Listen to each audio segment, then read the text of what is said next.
Hi everybody, Dr. Ellie Stein here with a little travel story. If you look carefully behind me, you will see the banks of the mighty Mississippi River. It's beautiful.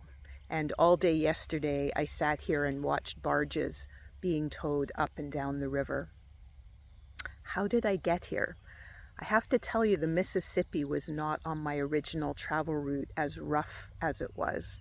My plan after coming back from Ecuador was to pick up my van in Miami and drive up along the Blue Ridge Trail, kind of the mountains, do a lot of hiking, go back to Atlantic Canada for the summer, and then head home in the fall. Unfortunately, due to my foot situation and some travel restrictions on Canadians in the US, I decided, you know what, Alberta's pretty beautiful in summer. I think I'm going to go home.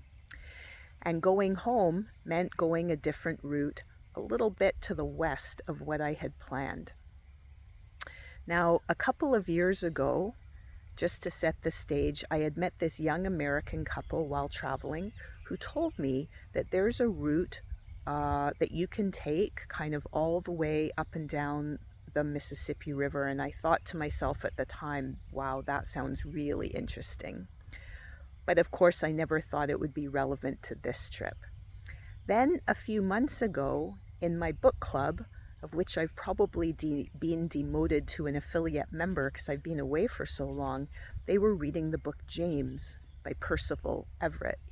It's a book in which the protagonist or main character is the slave Jim from Mark Twain's Adventures of Tom Sawyer, and Jim, of course, in this writing of it, goes by the name James to gain a little bit of respect. It's a really, really good book, which I would strongly recommend. After I read it, I realized, I don't think I ever read Tom Sawyer. Now I'm really curious, so I immediately got the book out of the library on my Kindle using the Libby app and read Tom Sawyer, which is really a spectacular book. I'm so glad that I read it. And it whet my appetite, of course, for seeing the Mississippi. So fast forward to 2 days ago, and I'm in a campground in Shawnee National Forest in that would be southwestern Illinois. I go for a bike ride yesterday morning along the little park road, not very much traffic, very pleasant. I get to the end of the road, I look at a sign and it says Great River Road. I immediately know this means I'm near the Mississippi. When I get back to my van and pack up, I follow that sign and I end up at this park, right on the shores of the Mississippi. By dumb luck, I actually had no plan or intention of coming here.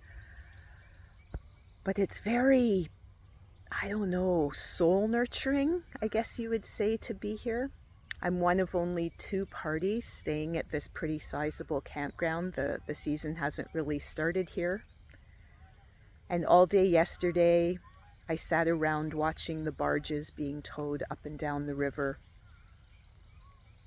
It just shows how sometimes you can end up in an amazing situation through no planning of your own.